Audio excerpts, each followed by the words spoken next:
Internet and web technology विषय की lecture series में आप सभी का स्वागत है। इस लेक्चर सीरीज में हम इंटरनेट एंड वेब टेक्नोलॉजी विषय के सभी 7 मॉड्यूल्स के वीडियो सीरीज देखेंगे। तो आज के पहले लेक्चर में हम पहले मॉड्यूल में, जिसका नाम है वेब डेवलपमेंट इंट्रोडक्शन, इसके कुछ टॉपिक्स को देखने जा रहे हैं। इंटरनेट एंड वेब टेक्नोलॉजी विषय में हमारे पास बेसिकली 7 मॉड्यूल्स हैं जो कि हमें स्टडी करने हैं। सबसे पहला मॉड्यूल है web development introduction, second module is HTML, third is cascading style sheet, fourth is JavaScript, fifth is jQuery, sixth is Bootstrap और seventh one is XML and JSON। ये 7 मॉड्यूल्स हम एक एक करके देखते जाएंगे, स्टेप बाय स्टेप क्या क्या ट्यूटोरियल्स हैं, इसमें क्या है। आज का हमारा जो वीडियो शुरू हो रहा है वो वेब डेवलपमेंट इंट्रोडक्शन, जो फर्स्ट मॉड्यूल है उसका पहला टॉपिक है इंटरनेट, उससे हम शुरू करने जा रहे हैं। पहले मॉड्यूल में बेसिकली हमारे पास internet, www, browser, search engine, client server model, URL, web pages, websites, types of websites, developer tools, need of cyber security and IT law, ये टॉपिक्स हम इस मॉड्यूल में कवर करेंगे। बेसिकली ये मॉड्यूल जो पूरा है ये आपको बाकी सारे मॉड्यूल्स के पहले की एक अंडरस्टैंडिंग दे रहा है कि वेब डेवलपमेंट करने के पहले आपको ये आइडिया होना चाहिए कि वेब डेवलपमेंट में क्या क्या टर्मिनोलॉजी यूज़ होने वाली है, कैसा प्लेटफॉर्म हम यूज़ करने वाले हैं, उसके क्या क्या आर्किटेक्चर होते हैं, क्या कंसेप्ट्स होते हैं।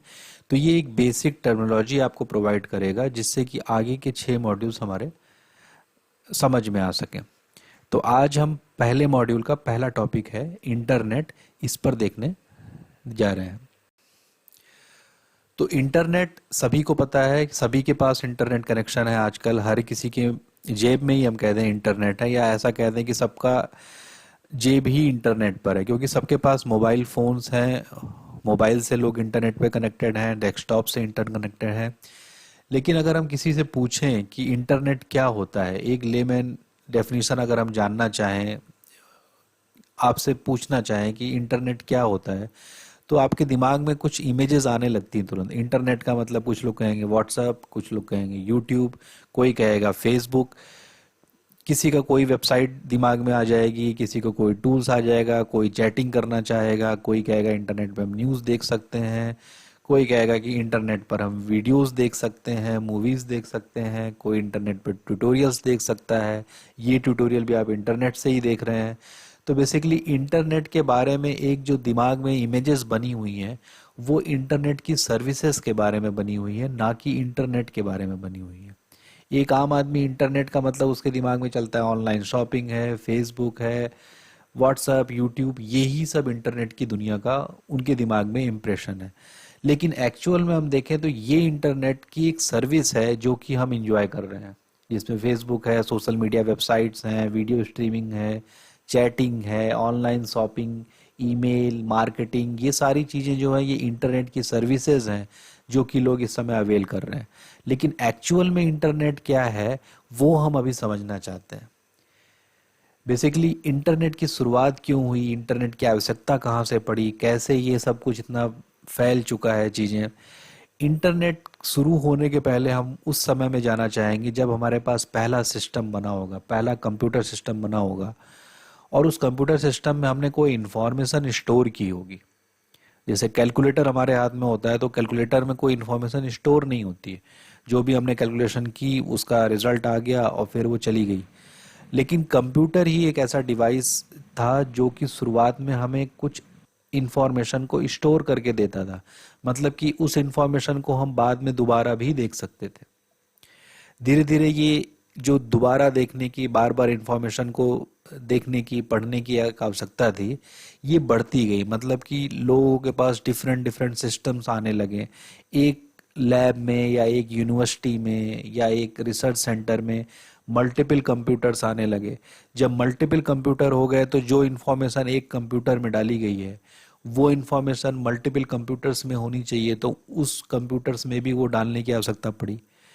तो धीरे धीरे ये बात दिमाग में आने लगी कि क्यों ना हमारे पास एक ऐसा सिस्टम हो कि हम एक ही सिस्टम में कुछ इन्फॉर्मेशन को स्टोर करें और बाकी सारे सिस्टम जो हैं उस इन्फॉर्मेशन को एक्सेस कर सकें, उसको रीड कर सकें। तो एक्चुअल में एक सिस्टम के पास ही इंफॉर्मेशन स्टोर है, लेकिन बाकी सारे सिस्टम्स हैं जो कि उन इंफॉर्मेशन को गेट कर सकते हैं, अवेल कर सकते हैं। धीरे धीरे बात ऐसे बढ़ी कि उसमें फिर मल्टीपल नेटवर्क्स बनने लगे, नेटवर्क की डिफरेंट डिफरेंट टोपोलॉजीज आने लगी, डिफरेंट टाइप्स के कनेक्शन बनने लगे, सिस्टम्स आपस में कनेक्टेड होने लगे। एक लैब में 20 25 50 जितने भी सिस्टम है वो आपस में कनेक्टेड है। जो इंफॉर्मेशन एक सिस्टम में स्टोर है वो डिफरेंट डिफरेंट सिस्टम में भी नेटवर्क के द्वारा गेट की जा सकती है। ऐसी स्थितियाँ आई। फिर सेकेंड वर्ल्ड वॉर वगैरह का जो इवेंट हुआ उसके बाद ही बेसिकली ये इंटरनेट का हम कह सकते हैं कि आविष्कार टाइप का हुआ। उसमें क्या हुआ कि जब भी सेकेंड वर्ल्ड वॉर की चीज़ें इवेंट हुए तो अमेरिका का जो डिफेंस डिपार्टमेंट था उन्होंने एक नए प्रकार की एक रिसर्च प्रोजेक्ट उन्होंने लॉन्च किया, जिसका नाम उन्होंने रखा ARPANET, advanced research project agency network. ये जो आरपानेट का मोटिव था वो कुछ ऐसा था कि जो हमारा नेटवर्क स्ट्रक्चर उस टाइम तक बना हुआ था वो उस नेटवर्क स्ट्रक्चर को वो ऐसा सिक्योर बनाना चाहते थे कि अगर कहीं पर कुछ वॉर के कारण कुछ न्यूक्लियर अटैक होता है या कुछ होता है तो उस केस में उनका कम्युनिकेशन ब्रेक ना हो। जो अलग अलग जगहों से वो कनेक्टेड हैं तो कुछ ऐसा आर्किटेक्चर वो चाहते हैं जिससे कि कम्युनिकेशन ब्रेक ना हो। फॉर एग्जांपल जो नेटवर्क के दो टाइप उस समय हम कह सकते थे हो सकते थे, वो था एक सेंट्रलाइज्ड, मतलब एक सिस्टम हमारा सेंटर में है जिसके पास सारी इंफॉर्मेशन है और उसके नोड हमारे पास मल्टीपल हैं जो कि आपको इस इमेज में दिख रहे हैं। तो ये सेंट्रलाइज सिस्टम है, मतलब कि सारे सिस्टम्स के बीच में जो कम्युनिकेशन हो रहा है वो इसी सेंट्रलाइज सिस्टम से हो रहा है। और दूसरे टाइप का नेटवर्क ऐसा हो सकता था जिसको हम डिस्ट्रीब्यूटेड कह सकते हैं। डिस्ट्रीब्यूटेड में सारे सिस्टम्स जो यहाँ पे थे वो यहाँ पे भी हैं, लेकिन इनका कनेक्शन का मोड अगर आप देखेंगे तो डिफरेंट है। मतलब ये नोड्स आपस में भी कनेक्टेड हैं और सेंटर वाले जो नोड है वो भी इन सभी से कनेक्टेड है। अगर कोई इस नोड को इंफॉर्मेशन इस नोड को भेजनी है तो उसके पास कई सारे रास्ते हैं जिसके द्वारा वो इंफॉर्मेशन यहाँ से वहाँ पर भेज सकता है। लेकिन अगर इसके आगे की हम बात समझें, अगर इसमें ये अजम्पशन था कि अगर यहाँ पे बॉम्ब ब्लास्ट होता है सेंटर पर तो एक्चुअल में ये सारे सिस्टम जो भी हैं वो सारे इनका कनेक्शन आपस में ब्रेक हो जाएगा क्योंकि ये एक सेंट्रलाइज सिस्टम था। लेकिन डिस्ट्रीब्यूटेड सिस्टम में ये एडवांटेज हमें मिल गया कि ये अगर बीच का एरिया ब्रेक भी होता है तो बाकी सारे सिस्टम आपस में कनेक्टेड हो सकते हैं। तो ये एक अल्टीमेट मोटिव था कि एक ऐसा रिलायबल नेटवर्क बनाया जाए जिसमें अगर कुछ ब्रेकडाउन होता भी है तो वो ब्रेकडाउन का इम्पैक्ट कितना बड़ा है उसको हम कम कर सकें।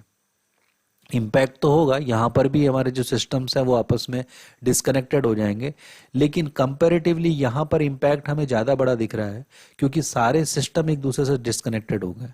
लेकिन यहाँ पे जो कंपैरेटिव इम्पैक्ट है वो कम है क्योंकि ये बीच का एरिया जो है वही डिस्कनेक्ट हुआ है, बाकी इधर इधर का एरिया डिस्कनेक्ट नहीं हुआ है।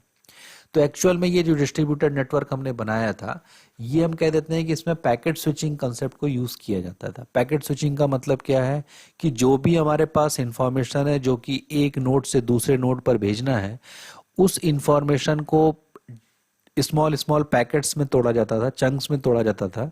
और वो जो पैकेट्स हैं वो हमारे पास इस नेटवर्क में डिफरेंट डिफरेंट रूट से होते हुए अपने सोर्स से लेकर डेस्टिनेशन तक ट्रेवल करते थे।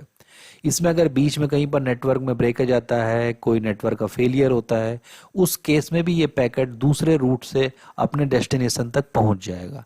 तो ये ही जो पैकेट स्विच्ड नेटवर्क का कंसेप्ट था ये ही आरपानेट में इम्प्लीमेंट हुआ और ये आरपानेट धीरे धीरे बढ़ता हुआ आज के समय में जो हम इंटरनेट देख रहे हैं वो इंटरनेट बन गया है। तो इसका बस यही एक खास बात थी कि ये रिलायबल हो जाता था क्योंकि हमारे पास पैकेट्स डिस्ट्रीब्यूट होते थे। पैकेट्स डिस्ट्रीब्यूट होने में वो डिफरेंट डिफरेंट रूट के थ्रू हमारे पास एक सोर्स से दूसरे डेस्टिनेशन पर पहुंच जाते थे। कोई हम ऐसा नहीं कहते थे कि इसी रूट से सिस्टम कनेक्टेड है।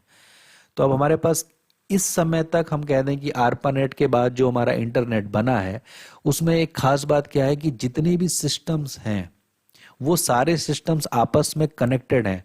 एक नेटवर्क में जितनी भी डिवाइसेस हैं वो आपस में कनेक्टेड हैं। वो फाइबर ऑप्टिक से भी कनेक्टेड हो सकती हैं, वाईफाई से भी कनेक्टेड हो सकती हैं, सिंपल इथरनेट केबल से भी कनेक्टेड हो सकती हैं। तो वहाँ पे डिवाइसेस हमारे पास सर्वर्स आएंगे, क्लाइंट्स आएंगे, राउटर्स हैं, स्विचेस हैं, मॉडेम्स हैं।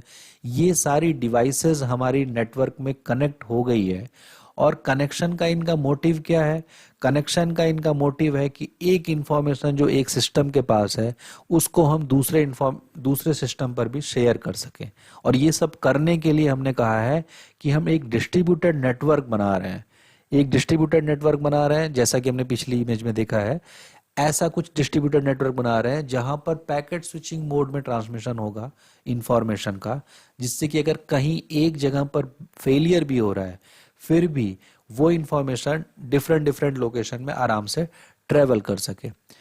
तो इसी कंसेप्ट पे हमारा इंटरनेट बन के इस्टेब्लिश हो गया है, जिसमें कि पूरी दुनिया के जितने भी नेटवर्क्स हैं, जितनी भी डिवाइसेस हैं, वो इंटरनेट पर एक दूसरे से कनेक्टेड है। तो दुनिया के एक कोने से दूसरे कोने पर कम्युनिकेशन हमारा इस्टेब्लिश हो गया। ये सबसे बड़ा इम्पैक्ट आया इंटरनेट से कि लोग एक दूसरे से कनेक्ट हो गए यूजिंग इंटरनेट प्लेटफॉर्म। तो उसमें ऑप्टिकल फाइबर केबल्स हैं, सी वाटर के नीचे से हैं, कैसे भी है, वाईफाई है, इन सब के द्वारा हम आपस में कनेक्टेड हो गए।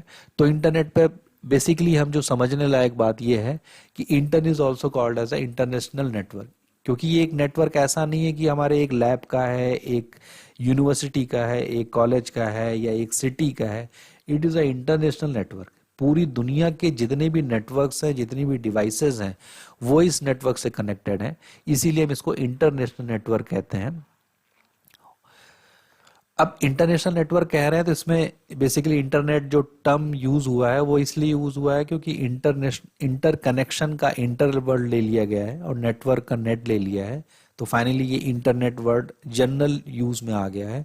एक्चुअल में इसका जो नाम है वो इंटरनेशनल नेटवर्क है। और इसका मोटिव क्या था? इसका मोटिव क्या था कि दुनिया की जितनी भी डिवाइसेस हैं वो सारी डिवाइसेस आपस में कनेक्टेड हों और इंफॉर्मेशन शेयरिंग करें।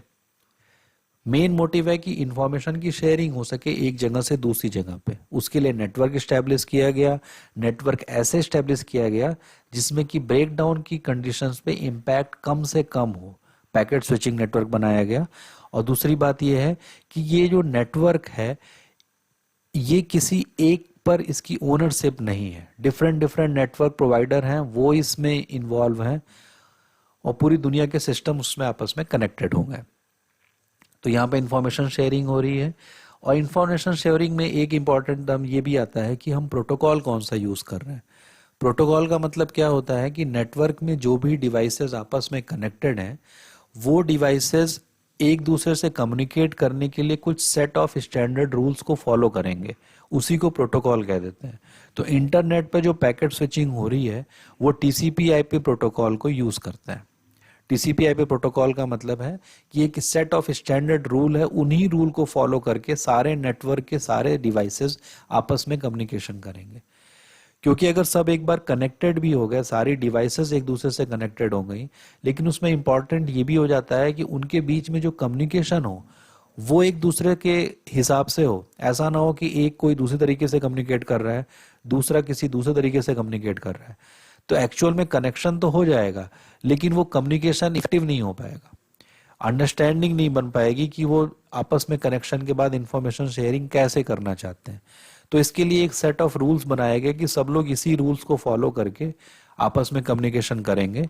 वही जो रूल्स हैं उनको हम कंप्यूटर टेक्नोलॉजी में प्रोटोकॉल्स कह देते हैं। तो यहाँ पर हम इंटरनेट में कौन सा प्रोटोकॉल स्टैक यूज करने जा रहे हैं? टीसीपी आईपी प्रोटोकॉल यूज करेंगे और मोड ऑफ कम्युनिकेशन हमारा पैकेट स्विचिंग होने वाला है। और जब भी हम कहते हैं कि ये सिस्टम हमारे एक इंटरनेट पर कनेक्ट हो गए हैं तो सबसे बड़ी रिस्पॉन्सिबिलिटी ये आती है कि हर एक सिस्टम को यूनिकली आइडेंटिफाई किया जा सके। मतलब कौन सा सिस्टम क्या है ये पता चले, क्योंकि यहाँ पे बिलियंस ऑफ डिवाइसेस होने वाली हैं। तो उसके लिए आईपी एड्रेस का कंसेप्ट आता है। मतलब जितने भी सिस्टम्स हैं इंटरनेट पर उन सभी का अपना एक एड्रेस होता है, यूनिक एड्रेस है। वो यूनिक एड्रेस एक डिवाइस के पास एक ही होगा, वो आईपी एड्रेस होता है। इसी आईपी एड्रेस से हम किसी भी सिस्टम को आइडेंटिफाई करते हैं कि वो सिस्टम की नेटवर्क में क्या एक पोजीशन है। तो आईपी एड्रेस के बारे में अलग से देखा जाएगा। तो अभी के लिए इंटरनेट हमारे सामने क्लियर हो चुका है कि internet is a international network which is a network of networks. एक बहुत बड़ा नेटवर्क है जिसमें बिलियंस ऑफ डिवाइसेस दुनिया की आपस में कनेक्टेड हैं। और मोटिव क्या है इनका आपस में कनेक्शन का? इनका मोटिव है आपस में इंफॉर्मेशन को शेयर करना। एक सिस्टम से दूसरे सिस्टम पर। इंफॉर्मेशन शेयरिंग के लिए ये जरूरी है कि कुछ सेट ऑफ रूल्स हैं जो कि सारे सिस्टम आपस में फॉलो करें। तो हम कहेंगे कि इंटरनेट पर कम्युनिकेशन के लिए हम प्रोटोकॉल्स का इस्तेमाल करके आपस में कम्युनिकेशन करेंगे। तो इसके बाद ये क्वेश्चन आता है कि ये इंटरनेट जो इतना बड़ा नेटवर्क बन के आ गया है हमारे सामने, इसको कंट्रोल कौन कर रहा है? कोई एक ओनर है कि नहीं है, तो क्या है? तो इसमें हमने पहले देखा कि this is a distributed network, मतलब नेटवर्क हमारा डिस्ट्रीब्यूटेड मोड में काम कर रहा है। दुनिया के सारे प्लेटफॉर्म इस पे कनेक्टेड हो चुके हैं, सारी चीजें इसमें कनेक्टेड हैं, लेकिन ये एक इंडिपेंडेंट ऑपरेटेड नेटवर्क है। इसको कोई एक यूनिट या एक कंपनी या एक ऑर्गेनाइजेशन कंट्रोल नहीं कर रही है। ये पूरा डिस्ट्रीब्यूटेड है, हर एक लोकेशन में, जियोग्राफिक लोकेशन में उनका अपना कंट्रोल होगा कि हम नेटवर्क में क्या भेजेंगे, क्या नहीं भेजेंगे। तो ये एक सेंट्रलाइज कंट्रोल यूनिट नहीं है, ये एक डिस्ट्रीब्यूटेड कंट्रोल है जिसमें पूरी दुनिया में अलग अलग जगहों पे जो भी नेटवर्क हैं जो इंटरनेट से कनेक्टेड हैं, उनका अपना कंट्रोल सिस्टम यहाँ पे काम करता है। इसकी कोई एक ओनरशिप नहीं है। जब एक बार हमारे पास नेटवर्क सेटअप हो गया, सारी डिवाइसेस आपस में कनेक्टेड हो गई, फिर एक्चुअल में हम उसका यूज करना शुरू करेंगे कि इंटरनेट में हम क्या क्या कर सकते हैं। तो बताने की जरूरत नहीं है, जितने भी काम आजकल हम देखते हैं वो सब इंटरनेट के द्वारा ही करते हैं। वो चाहे इंफॉर्मेशन का सर्च करना हो, किसी को इलेक्ट्रॉनिक मेल भेजना हो, एक व्यक्ति को दूसरे से कम्युनिकेशन करना हो, वो चाहे वीडियो चैट से हो या टेक्स्ट चैट से हो, टेलनेट करना मतलब एक सिस्टम से किसी रिमोट लॉगिन करके किसी दूसरे सिस्टम को लॉगिन करके वहाँ पे काम करना। वर्ल्ड वाइड वेब एक बहुत बड़ी सर्विस है जो कि इंटरनेट के कारण ही एग्जिस्ट कर रही है। वर्ल्ड वाइड वेब में different different web pages internet पर पड़े हुए हैं, वेबसाइट्स हैं, वेब पेजेस हैं जिनको हाइपर टेक्स्ट या हाइपर लिंक के द्वारा हम एक्सेस करते हैं, यूआरएल के द्वारा। और सारी इंफॉर्मेशन का कह दें कि इस समय डोमिनेटिंग फैक्टर वो वर्ल्ड वाइड वेब में ही आता है। ई कॉमर्स वेबसाइट्स हैं जिसमें कि शॉपिंग की जाती है, बैंकिंग है, ये सारी चीज़ें यहाँ पे होने लगी हैं। वीडियो कॉन्फ्रेंसिंग है, इंटरटेनमेंट के लिए अब ये यूज़ हो रहा है। स्मार्ट टीवीज़ आने लगी हैं जो कि इंटरनेट से कनेक्ट होने लगी हैं, जिसमें डिफरेंट चैनल से स्ट्रीम हो रहे होते हैं। तो इंटरनेट का यूज़ इतना ज़्यादा बढ़ गया है, लेकिन इस सब्जेक्ट में बेसिकली हमारा जो फोकस होने वाला है वो इस सर्विस पे होने वाला है जिसका नाम है वर्ल्ड वाइड वेब। इस पे हम फोकस करेंगे कि कैसे वेब पेजेस बनाते हैं इंटरनेट के लिए, कैसे हम उनके ऊपर काम करते हैं, क्या क्या टेक्नोलॉजीज का उनका उपयोग होता है, क्लाइंट सर्वर मॉडल क्या होता है वर्ल्ड वाइड वेब के रिस्पेक्ट में, ये सारी चीज़ें हम पढ़ेंगे। तो इंटरनेट के इंट्रोडक्शन में इतना ही। आगे की क्लासेस में हम फिर वर्ल्ड वाइड वेब और client server model, server, web server, IP addresses, ये सारे कंसेप्ट को समझेंगे।